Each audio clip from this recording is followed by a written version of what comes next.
Hey everyone, this is Ron Fitch, and you're listening to Tell the True Sports Radio, and I'm gonna break down the NBA Finals. Well, I was wrong all four times predicting that Miami would lose in the play-in, lose in the first round, lose in the second round, lose in the conference finals.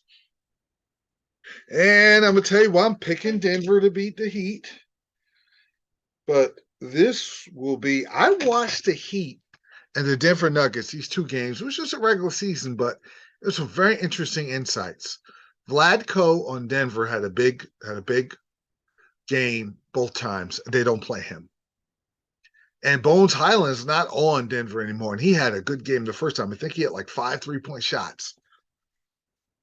The one thing that he did that I will take note, Bam Adebayo hit and because Joker likes to play back. And he's not rim protector, but likes to pay back, turn around, get as many rebounds as possible. He's such a terrific rebounder. He'll box you out, but he's always making sure he's in a position to box out. And if he has a chance to get up 2 inches off the ground, maybe try to block a shot, he will. But for the most part, he's going to give centers that shot. And Bam was hitting that foul shot. Miami kept running that. They knew that over and over and over. Denver did a good job. Miami zoned a little bit. Miami zoned the heck out of the Celtics, but Miami zoned a little bit against Denver. And because Denver, they don't play hero ball like the Celtics, the ball is moving. The players are moving. The three-point shooters are getting in their position to shoot the threes. Caldwell Pope and Porter are looking to get set up. Joker gets in the middle of the zone, which he's really smart at doing. He'll either take his little slow drive to the basket or catch the ball, hold it up in the air, wait for a cutter. Cutter's not there. Wait for a screener to open a three-point shooter. Then he'll pass it to the wide open three-point shooter. Or Murray will drive off of the pick of Joker, and Joker will go all the way to the basket or stop the foul line, and Murray has the option because Murray is a prodder. He'll drive, but he's looking to throw the alley-oop to Porter or throw the pass to Porter or throw the pass to KCP or take the shot or post up and take the little turnaround or drive all the way to the basket, which he's good at, or drive away to the basket and dish it to Joker, or drive it all the way to the basket, give it back to Joker, then reset. And Joker catch the ball and then give it back to Murray and rescreen and reset until they get the shot that they want. Now, Miami's defense has been so much better and really good in the postseason. And they're trying to disrupt that. They disrupted Boston. Their zone was so good. Their zone looked better than the regular season zone they put on Denver. This 2-3 zone or whatever zone they ran against Boston was tight because the rotations were perfect. And Kyle Lowry and company, the guards boxed out, the big Adebayo boxed out. They dug in and got rebounds. I think rebounding and foul trouble are going to be huge in this game. In this series, because Joker's very good at getting offensive rebounds. He's very good at defensive rebounds, which I give the Denver edge. The Denver defense, they'll get steals. They play solid. It's not as tough for Miami to score because Boston had length and Boston will block your shot. Now, Gordon's going to guard Butler good, but now I think Coach Malone is going to be like, listen, we're going to have to do a lot better of a job against the others.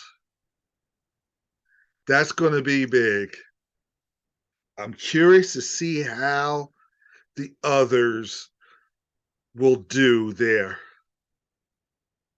I'm curious because of the fact that Boston didn't fully commit to Duncan Robinson. They left Duncan Robinson open too many times. But Caleb Martin was the star of the last series. And I think what Coach Malone is going to do is say, listen, we're going to game plan around Caleb Martin. Okay. Yeah, we're going to game plan around Butler. We may give up a couple of threes of Butler instead of giving a couple of threes of Caleb Martin. Caleb Martin is a lights out 3-point shooter. So I'm taking his airspace away. I'm defending him. I'm bringing help. And I'm gonna. I don't want to leave Vincent open. I'm leaving. My man I'm leaving is Lowry. I'm gonna take my chance of leaving Lowry open. I don't want to leave Duncan Robinson, but this is what makes Miami tough. But I got to make sure Vincent is not hurt. Vincent is the top guy. Vincent and Butler. They got to defend, and what I learned in the Lakers series, and even in the Sun series, Denver defends well. Boston defends really well, but they defend in spurts. They defend really well, but they'll miss assignments here. Denver plays smart defense, but they don't have the dudes that just, other than KCP and Gordon, they don't guard. They don't rim protect at all. And I watched that Miami Heat game, and Miami was leading the whole game in Denver because they were going to the basket.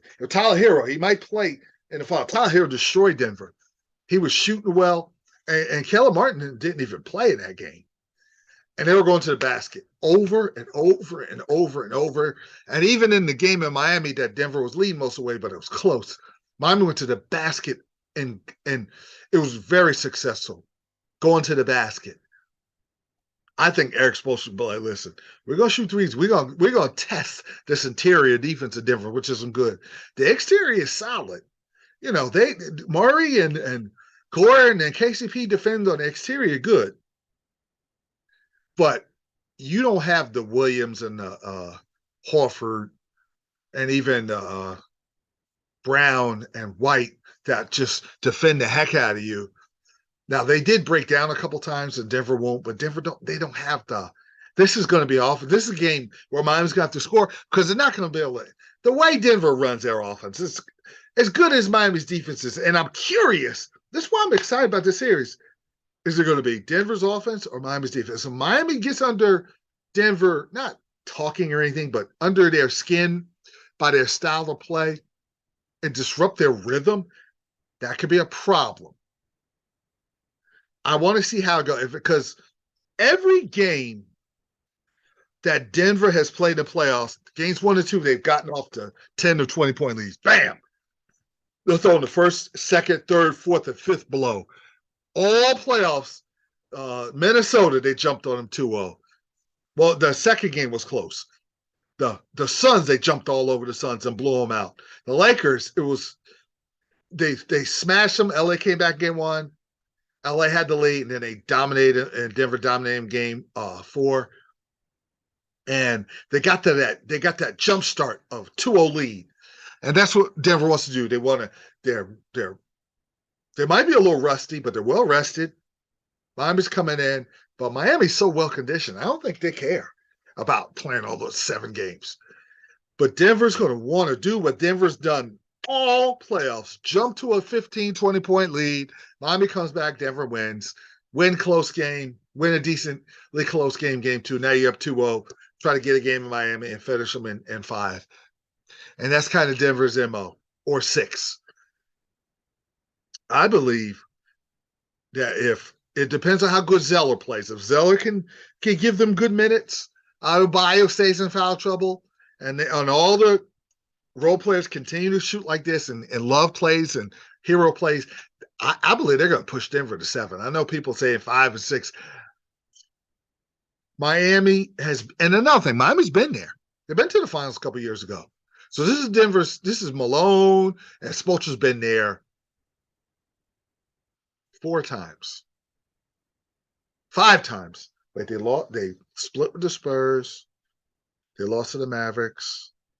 Lost 5 times. This is the 5th time to the NBA Finals. So it's been there, done that. That's why they were so poised in Game 7. I should have paid more attention to that when I made my predictions. But I do believe that Denver's a little better. I just believe that action and the ability to continue to consistently run their offense in the most disciplined way, the way they run their offense, and they can break you down. And Brown is the guy that cuts. And Brown's got to shoot it. Brown's been shooting it really good. He's not a 3-point shooter. He's been nailing it. Gordon has hit a couple threes.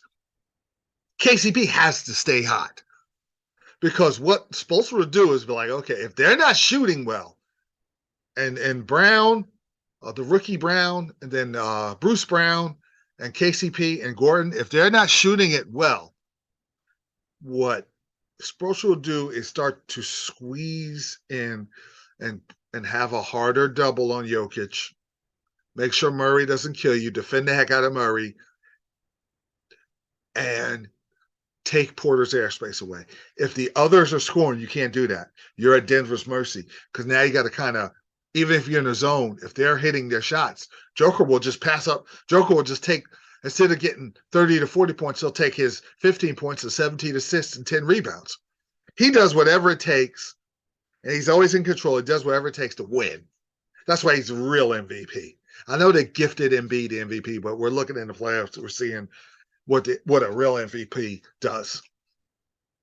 And he just is incredible the way he takes his time. And I saw this one movie he did on Adebayo, where he caught it, kind of gave him a fake, kind of shifted one way, kissed it off the glass. It was beautiful. It was this patented Jokic move. But Adebayo didn't play him as much. They had Robinson and they had Zeller and they had others out there. But now we're going to see.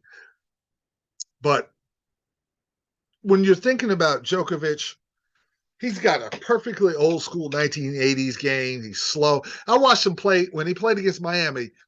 He ran a couple of the fast breaks. He's going 2 miles an hour on the fast break. And then they stop ball, and he throws this beautiful, like a point guard, this beautiful bounce pass to a cutter. I don't know if it was Gordon or KCP, and they end up scoring. He ran it like a guard. He's always in control. He kind of makes that little slow move to the basket. It looks like you can steal it, but you can't because he uses his size well. He likes that little short jumper in the lane, little one-legged shot, and he's accurate. So that's what's scary. And you got to miss me with the fact that they're saying the 80s players can't play in the league now. They would flourish in the league. Because if you can't deal with a guy like Joker who played just like a player from the 80s, you would have all types of trouble. So miss me with that get off my lawn, lazy journalism nonsense. This is Tell the Truth Radio. Now tell the truth. I'll make the best predictions, but I'll tell you the truth. Okay. But I like Denver in 7. This is going to be a knockdown, drag-out war that's going to go down to the final 4 minutes in the fourth quarter of Game 7. Maybe I'm wrong, but I have Miami's got my respect now. So I'm not going to say they're just Denver's better. So the Denver's going to be the NBA champs. So Miami is going to make them believe. Miami's going to hit them. They're going to have adversity that they haven't had all playoffs because Miami's a different monkey. And they're not as talented as LA and Phoenix and those teams, but they got a lot of dog in them, a whole lot. And they're going to make them bleed. Denver's going to have to be able to show some courage and adversity. And I think because they're disciplined enough, and I do like Malone as a coach, Spoelstra's the best coach. I just think Denver will survive this in a 7-game knockdown, drag-out series.